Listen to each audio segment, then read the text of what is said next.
அல்லாஹு அல்லாஹு அல்லாஹு அல்லாஹ். அஸ்ஸலாமு அலைக்கும் வரஹ்மத்துல்லாஹி வபரகாத்துஹு. லா தஹ்சன், கவலை கொள்ளாதீர். எதை குறித்து சகோதரரை கவலை கொள்ள வேண்டாம்? எதிர்காலத்தை குறித்து, நாளையை குறித்து. நாளை என் வாழ்க்கையில் என்ன நடக்கும்? எதை நான் பெறுவேன், இழப்பேன்? யாரிடத்திலே வந்து சேர்வார்கள்? யாரை விட்டு நான் பிரிவேன்? ஒருவேளை என்னுடைய தொழிலில் நஷ்டம் ஏற்பட்டால், ஒருவேளை எனக்கு வேலையை அவர்கள் நிறுத்திவிட்டால், ஒருவேளை நான் மரணித்து விட்டால் என் குடும்பத்தின் நிலைமை என்ன? பிள்ளைகளின் எதிர்காலம் என்ன? ஒருவேளை என்ற 1000 எதிர்காலத்தை பற்றிய கேள்விகளின் பயத்தோடு ஒரு மனிதன் இன்றைய நேரத்தை கழிப்பதால் அந்த பயமே அவனுடைய இன்றைய நாளையும் அழித்து நிகழ்காலத்தை தரைமட்டமாக்கி விடுகிறது. அந்த கவலையிலேயே மூழ்கி எதிர்காலத்தை நோக்கி நகராமல் இருளில் ஒரு மனிதன் தன்னை ஆக்கிக் கொள்கிறான். என் தோழனே, என் சகோதரனே, நாளை என் வாழ்வில் என்ன நடக்கும்? நான் எதை நோக்கி செல்கிறேன்? எதை நான் பெறுவேன் என்ற கல்வி யாரிடத்தில் இருக்கிறது? இறைவன் சொல்லுகிறான், எந்த ஒரு உயிரும் அறியாது அது நாளை எதை செய்யும் என்று. இறைவன் மேலும் சொல்லுகிறான், ஒரு செயலை நாளை நான் செய்வேன் என்று சொல்லாதீர்கள். எதுவரை? இறைவன் நாடினாலே அன்றி என்ற வார்த்தையை சேர்க்காமல் என்ன சொல்ல வருகிறான்? எதிர்காலத்தை பற்றிய எல்லா கல்வியும் இறைவன் ஒருவனிடத்தில் தான் இருக்கிறது. இறைத்தூதர் ஸல்லல்லாஹு அலைஹி வஸல்லம் சொன்னார்கள், இந்த வானங்கள் பூமிகளை இறைவன் படைப்பதற்கு முன்னதாக 50,000 ஆண்டுகளுக்கு முன்னதாகவே மனிதர்களின் விதியை இறைவன் எழுதிவிட்டான். எவ்வளவு நாள் இவன் வாழ்வான், எவ்வளவு நாளில் மரணிப்பான், எதை பெறுவான், எதை இழப்பான், இவனுடைய வாழ்வாதாரம் என்ன, இவனுடைய சொத்து என்ன, இவனுடைய நஷ்டம் என்ன, இவனுடைய உறவு என்ன, இவன் பிரிவது என்ன, எல்லாம் எழுதப்பட்டு விட்டது. வானங்கள் பூமி படைப்பதற்கு 50,000 ஆண்டுகளுக்கு முன்னதாகவே தாயுடைய கருவறையில் அவன் இருக்கும் போதே மீண்டும் அதை உறுதிப்படுத்தினான். இறைத்தூதர் ஸல்லல்லாஹு அலைஹி வஸல்லம் சொன்னார்கள், நல்லா கேட்டுக்கோங்க, உள்ளத்தை தட்டி இந்த ஹதீஸை அந்த உள்ளத்துக்கு சொல்லிக் கொடுங்க. எந்த ஒரு உயிரும் இந்த உலகத்தில் இருந்து மரணிக்காது அதனுடைய வாழ்வாதாரத்தை முழுமையாக்காமல். சுப்ஹானல்லாஹ், மீண்டும் சொல்கிறேன், எந்த ஒரு உயிரும் இந்த உலகத்தில் இருந்து மரணிக்காது அதனுடைய வாழ்வாதாரத்தை முழுமையாக்காமல். இவன் எதை பெறுவான், எதை இழப்பான், இவனுடைய சொத்து என்ன, இவனுடைய செல்வம் என்ன? ஒரு மனிதன் தன்னுடைய கடைசி சொட்டு தண்ணீரை அருந்தும் வரை, ஒரு மனிதன் தன்னுடைய சுவாச காற்றின் கடைசி மூச்சை இறைவன் எழுதியதின்படி சுவாசிக்கும் வரை மரணம் வராது. ஏன் பயப்படுகிறாய் எதிர்காலத்தை பற்றி? இது எழுதப்பட்டு விட்டது உன்னுடைய வாழ்வாதாரம். எதை பெறுவாய் என்று, எதை இழப்பாய் என்று. நீ செய்ய வேண்டியதெல்லாம் அதை நோக்கி நகர வேண்டியது மட்டும்தான். சோகம் வந்துவிட்டால், கவலை வந்துவிட்டால், இழப்பு வந்துவிட்டால், பிரிவு வந்துவிட்டால், இருட்டு அறையில் உட்கார்ந்து கொண்டு கண்ணீர் வடிப்பதை விட கிளம்பி செல் வெளிச்சத்தை நோக்கி. உனக்கு பெற இருக்கின்ற அதிசயங்கள் ஏராளம் உன்னுடைய எதிர்காலத்தில். அதை நோக்கி செல் என்பதுதான் இறைவனும் இறைத்தூதரும் நமக்கு காட்டக்கூடிய வழி. மூசாவுடைய தாயிடமிருந்து பாடம் படிப்போம் வாருங்கள். மூசாவுடைய தாய் ஒரு ஆண் குழந்தையை பெற்றெடுக்கிறாள். எப்படிப்பட்ட காலம்!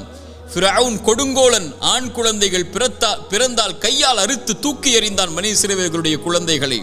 மூசாவுடைய தாய் பயந்தார்கள், இந்த குழந்தையை ஃபிரவுன் கண்டுவிட்டால் கொன்று விடுவானே. இறைவன் சொன்னான், மூசாவுடைய தாயை, முடிந்தால் அந்த குழந்தைக்கு உணவை கொடு, இல்லை என்றால் ஆற்றிலே கொண்டு போய் விட்டுவிடு. அவ்வளவுதான், நான் சொல்கிறேன் செய். எதிர்காலத்தை நான் முடிவு செய்கிறேன், நீ செயல்பட, அவ்வளவுதான். என்ன செய்வேன் தெரியுமா? நீ ஆற்றிலே விட்டால் இந்த குழந்தையை உன்னுடைய கரத்திலே மீண்டும் நான் கொண்டு வருவேன். எப்படி? இறைத்தூதர் மூசாவாக. ஆற்றிலே விட்டார்கள். இறைவன் சொன்னான், அவன் பார்த்துக் கொள்வான் எதிர்காலத்தை, இந்த மூசாவுடைய எதிர்காலத்தை என்று. அந்த குழந்தை கரை ஒதுங்கியது எங்கே? ஃபிரவுன் எந்த குழந்தை கையில் கிடைத்தால் அறுத்து விடுவான் என்று பயந்தார்களோ அந்த ஃபிரவுனுடைய அரண்மனையுடைய வாயிலில் எடுத்தார்கள். ஃபிரவுனுடைய மனைவி அழகாக இருக்கிறதை, இதை வளர்த்து விடுவோம் என்று முடிவெடுத்தார்கள். ஃபிரவுன் அதை அந்த குழந்தைக்கு உணவை கொடுப்பதற்கு பெண்களை தேடினான். மூசாவுடைய தாய் அழைத்து கொண்டு வரப்பட்டார்கள். அவர்களுடைய கரத்தில் மூசா அலைஹிஸ்ஸலாம் ஒப்படைக்கப்பட்டார்கள். இறைவன் சொன்னான், திருப்பி கொண்டு வருவேன். எப்படி ஒப்படைக்கப்பட்டார்கள்? இறைத்தூதர் மூசாவாக. மூசாவுடைய தாய் பயந்தார்களா எதிர்காலத்தை? நபி யாக்கூப், நபி யூசுப் அலைஹிஸ்ஸலாம் விட்டார்கள். அவர்களுடைய சகோதரர்கள் கிணற்றிலே பயந்தார்களா? அவர்களை அந்த கிணறு தான் அவர்களை அரண்மனைக்கு கொண்டு சென்றது. அவர்கள் சிறையில் அடைக்கப்பட்டார்கள். அந்த சிறைச்சாலை தான் அவர்களை சிம்மாசனத்திலே உட்கார வைத்தது. நபி யூசுப் பயந்தார்களா? எத்துணை இறைத்தூதர்களுடைய வாழ்க்கை ஆரம்பத்தில் எப்படி இருந்தது? இறைவன் சொன்னான், எதிர்காலத்தை பற்றி அவர்கள் கவலைப்படவில்லை. நபி நூஹ் கப்பல் கட்டினார். அங்கே வெள்ளம் இருந்ததா, ஆறு இருந்ததா, மலையை இறைவன் கொண்டு வருவான் என்று சொன்னால் அவன் கொண்டு வருவான். என் வாழ்வை சிறந்ததாகத்தான் இறைவன் அமைத்திருப்பான் என்று நான் நம்புகிறேன். அவன் அப்படித்தான் அமைத்திருப்பான்.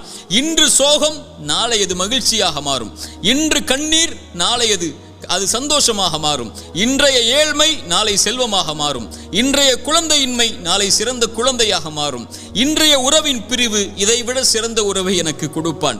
இன்றைய இழப்பு இதைவிட அல்லாஹ் என்னை படைத்த இறைவன் இதைவிட சிறந்த ஒன்றை எனக்கு கொடுப்பான் என்ற நம்பிக்கையில் அவன் நகர்வான் வாழ்க்கையில்.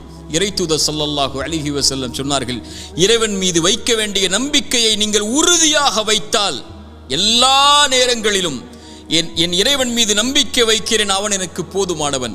இன்றைய கஷ்டத்தை நீக்குவதற்கு அவன் எனக்கு வாக்கு கொடுத்திருக்கிறான். அவனுடைய பாதையில் நான் முன்னேறுகிறேன். அவனை நோக்கி இந்த கஷ்டத்தையும் இந்த சிரமத்தையும் இந்த இருளையும் இந்த சோகத்தையும் என் இறைவன் நீக்குவான்.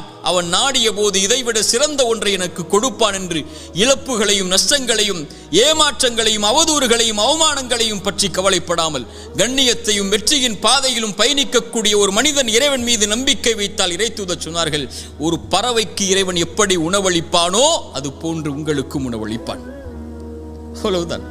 பறவைக்கு உணவளிக்கக்கூடியவன் உங்களுக்கும் உணவளிப்பான். ஆனால் அந்த பறவை, இறைத்தூதர் சொன்னார்கள், காலையில் வயிறு காலியாக செல்கிறது, மாலை வயிறு நிரம்ப திரும்பி வருகிறது. அது காலையில் பசியாகத்தான் போகிறது. ஏன்? அது கூட்டுக்குள்ளேயே உட்கார்ந்து கொண்டு எனக்கு இறைவன் இந்த கூட்டில் உணவளிப்பான் என்று எதிர்காலத்தை பற்றிய பயத்தோடு உட்கார்ந்து இருக்கவில்லை. கிளம்பி செல்கிறது இறைவன் உணவளிப்பான் என்று. மாலையில் வயிறு நிரம்ப வருகிறது. அதுபோல் இறைவன் மீது வைக்க வேண்டிய நம்பிக்கையை உறுதியாக திடமாக தெளிவாக நீங்கள் வைத்தால் என் இறைவன் என்னை ஒருபோதும் கைவிட மாட்டான் என்று இந்த பறவைக்கு உணவளிப்பதை போல் இறைவன் உங்களுக்கும் உணவளிப்பான். நான் எப்போதும் சொல்வதுதான் ஒரு அறிஞருடைய வார்த்தை. ஒரு இருள் சூழ்ந்த நேரத்தில் ஒரு இருண்ட பாறையில் ஒரு கருப்பு எறும்பு ஊர்ந்து சென்றால் அதை இறைவன் கண்காணிக்கிறான். அது நடக்கக்கூடிய சப்தத்தை இறைவன் கேட்கிறான். அது உள்ளத்திலே எண்ணக்கூடிய எண்ணங்களை இறைவன் அறிகிறான் என்றால், என் கண்ணீரையும் என் சோகத்தையும் என் கவலைகளையும் என் துக்கத்தையும் என் இறைவன் அறியாமல் இருப்பானா? அவன் சொல்லுவதெல்லாம் கிளம்பிச் செல், இருளில் உட்காராதே, சோகம் வந்துவிட்டால் தனிமையில் உட்கார்ந்து கலங்கிக் கொண்டிருக்காதே, பிரிவு வந்துவிட்டால் ஒன்றை இழந்து விட்டால் துவண்டு விடாதே, கிளம்பி செல். அடுத்தடுத்த வாழ்க்கை உனக்கு எதிர்நோக்கி இருக்கக்கூடிய அதிசயங்கள் ஏராளம். உட்கார்ந்து கொண்டால் கிடைத்து விடாது மானிடா, கிளம்பி செல். இறைவன் உன்னை சிறந்த வாழ்க்கையில் வாழ வைப்பான்.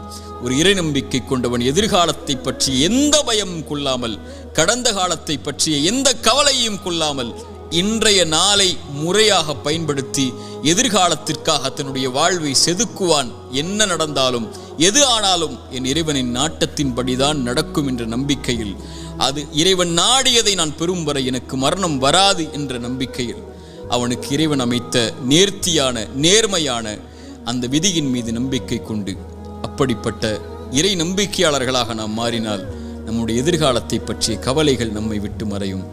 இறைவன் அந்த பாக்கியத்தை எனக்கும் உங்களுக்கும் தரட்டும். அகூலு கௌலி ஹாதா அஸ்தக்ஃபிருல்லாஹ் லீ வலக்கும். அஸ்ஸலாமு அலைக்கும் வரஹ்மத்துல்லாஹி வபரகாத்துஹு.